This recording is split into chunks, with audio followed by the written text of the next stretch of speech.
On Sunday, Jill Stein, the Green Party presidential candidate, appeared on ABC's This Week with George Stephanopoulos, marking the first time, I believe, that she appeared on a Sunday morning program. That's a step up. Step up, man. That's added exposure, And now, let me say this, though.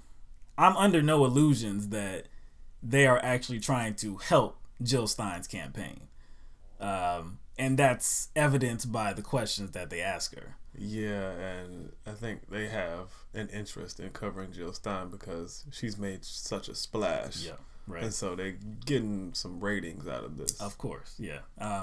Now, I think it is, a net positive because of the way she is able to handle herself, the way she's able to answer the questions intellectually and give the audience something to really think about. But like I said, under no illusions here that these major networks really want to propel Jill Stein's campaign. And like I said, if you just listen to the questions like this one by George Stephanopoulos. What do you say to those voters who would worry that by voting for you, they're progressives, they're liberals, they're Democrats, that by voting for you, they would actually help elect Donald Trump? Well, for one thing, that politics of fear that people have been told for quite a while, vote against who you're scared of rather than for the candidate who represents your values. What we've seen over the years is that this politics of fear actually delivered everything that we were afraid of.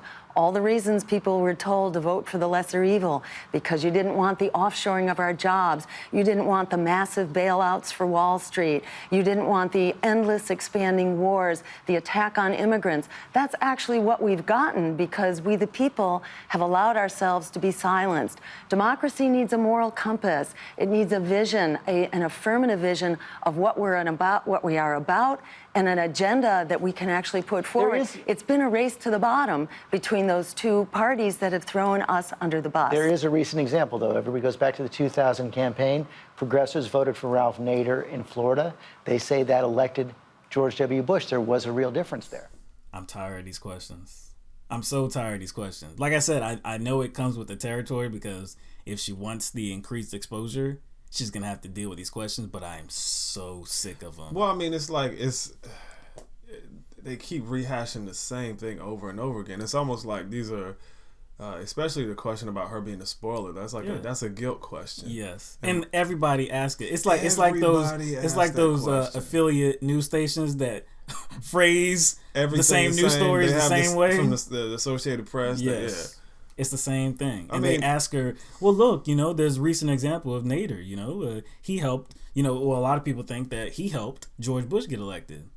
He's conflating. Really? He's conflating two different situations.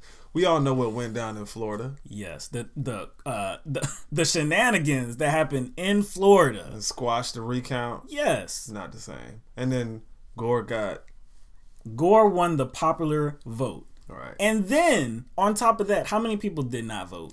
Exactly. Over 100 million did not vote. So that's probably, that serves more of a factor. Yeah, than the tiny percentage that Nader got.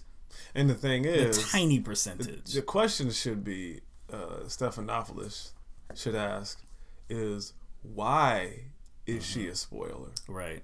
If the candidates were more viable, she wouldn't be a spoiler. Exactly. You see what I'm saying? It's like right now we have like this sporting tournament where there's only two teams playing. Right. And nobody else gets a chance. And that doesn't serve democracy well. So now there's a couple of other players in there, Jill Stein being one of them. And if she can compete with those two teams, she's not a spoiler. No. She's trying to do something positive. She's not a spoiler. Yeah. She's a viable opponent. Yeah. And she sees that the way through the Democratic Party and the Republican Party doesn't lead us to anywhere good because we've already seen the results of that. She just said about the fear, right? They try to play to people's fears, right? But we've said before, you said before, that you're just trading in one fear for another. That's exactly what she said. Exchanging one set of fears for the next set of fears. To me, it doesn't even make sense. No, because if we're supposed to be scared of Donald Trump and vote because of that, I mean, are you really saying that we should not fear Hillary Clinton? Because I don't think you can make that argument. Look at who she put in place of the transition team. Should that not scare the hell out of people? Yeah, because he puts corporations at the top of the agenda. He is a corporatist Democrat. Yeah, so, you know? So how is that good for us? Exactly, man. Jill Stein is trying to do something positive for the country. You know what's interesting is she was supportive of Bernie Sanders' candidacy all the way through. And she always framed her campaign as an option B, a plan B.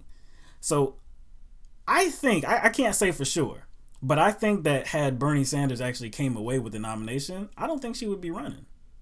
I don't know. I think she would have just... You know what?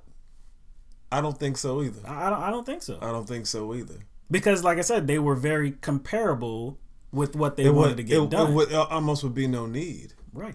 She's trying to provide a contrast right now, and that's essentially. She never had nothing bad to say about Bernie Sanders' campaign. She said that she would not attack Bernie Sanders, and she never did, really. Because, like I said, they share the same goals. They want the same revolution. But does Hillary Clinton share the same kind of goal? Does she want the same kind of revolution? No. No, she doesn't. That's why Jill Stein opposes her. That's why Jill Stein is in this race. So to keep asking this question.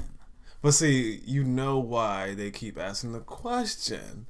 Because, they want Hillary to ease up in there. You know what I'm saying? Yeah. They still want it to be an easy path. And they still want to frame it like, look, Donald Trump is so scary.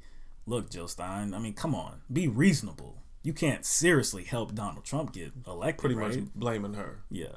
That's a guilt trip. No. The only person that will be to blame, if Donald Trump gets elected is Hillary Clinton. And all her flunkies.